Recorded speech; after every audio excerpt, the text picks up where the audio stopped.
Welcome to Telugu focus TV. నేను మీ శ్రీనివాస్ రెడ్డి. తమిళ రాజకీయాల్లో ఇప్పుడు క్షణం క్షణం ఉత్కంఠత అయితే పెరిగిపోతుంది. అది ఎందుకు ఏమనేది కూడా మీ అందరికి తెలిసే ఉంటుంది. దానికి సంబంధించి ఒక ఇంట్రెస్టింగ్ అప్డేట్ మీ ముందుకు తీసుకొచ్చాను. విజయ్ రాజకీయ ప్రవేశం ఒక్కసారిగా తమిళ రాజకీయ సమీకరణాలు మార్చేసిందా, లేక గవర్నర్ నిర్ణయం వెనుక మరేదైనా రాజకీయ వ్యూహం ఉందా అనే దానికి సంబంధించి కనుక మనం చూసినట్లయితే ఇప్పుడైతే దేశవ్యాప్తంగా ఒక హాట్ టాపిక్గా మారిపోయిందని కూడా చెప్పుకోవచ్చు.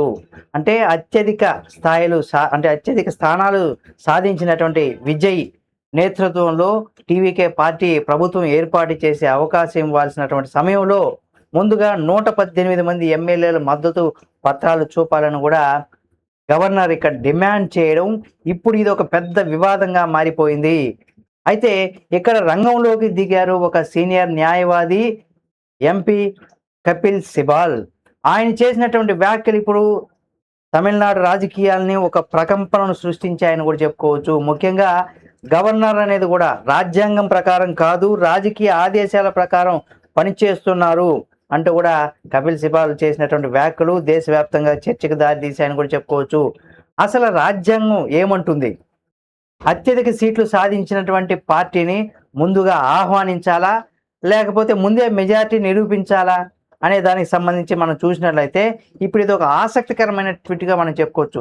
సాధారణంగా ఎన్నికల తర్వాత కూడా గవర్నరు అతిపెద్ద పార్టీని ప్రభుత్వం ఏర్పాటు చేయమని కూడా పిలుస్తారు.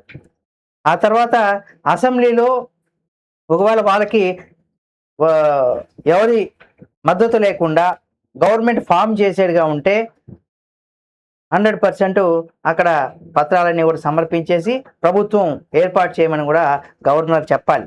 కాకపోతే ఇక్కడ తమిళనాడులో మ్యాజిక్ ఫిగర్ 118 కాబట్టి 107 స్థానాల్లో మాత్రం, అంటే ఒక 108 స్థానాల్లో గెలిచినా కానీ అక్కడ విజయ్ గారు 2 ప్లేసులో నిలబడ్డారు కాబట్టి ఒక ప్లేస్లో రాజీనామా చేయాల్సినటువంటి పరిస్థితి ఉంటుంది. కాబట్టి అయితే 107 ఇంకా 11 స్థానాల్లో ఇక్కడ వీళ్ళకి 11 మంది అభ్యర్థులు కావాలి. అంటే 11 స్థానాల్లో వీళ్ళకి 11 మంది అభ్యర్థులు కనుక ఇతనికి సపోర్ట్ చేస్తే, విజయ్ గారికి సపోర్ట్ చేస్తేనే అప్పుడు గవర్నమెంట్ ఫామ్ చేయాలన్నమాట. అట్లా కాకపోయినా కానీ ఇక్కడ గవర్నర్ ఏం చెప్పాలి? ఎక్కువ మెజార్టీతో గెలిచినటువంటి పార్టీ కాబట్టి పిలిపించుకొని, అంటే అసెంబ్లీకి అంటే ముందుగా గవర్నర్ పిలిపించుకొని మీరు అత్యధిక సీట్లు సాధించారు కాబట్టి మీరు గవర్నమెంట్ ఫామ్ చేయాలంటే మీరు బలపరిచయం నిరూపించుకోవాలి, అంటే అసెంబ్లీలో బలం నిరూపించుకునే అవకాశం ఇవ్వాలన్నమాట. కానీ ఇక్కడ తమిళనాడులో మాత్రం ఇది ముందు మద్దతు లేఖను ఇవ్వాలని కూడా అడగడం వెనక, అంటే అసలు మీరు అసెంబ్లీలో బల నిరూపణ చేసుకోవాలని చెప్పాల్సినటువంటి గవర్నర్ ముందుగా మీరు మద్దతును నిరూపించుకోవడం అని అడగడం వెనక రాజకీయ కుట్ర ఉంది, వివక్షను ఉన్నాయి చూపిస్తున్నారని కూడా ఆరోపించారు ఆయన.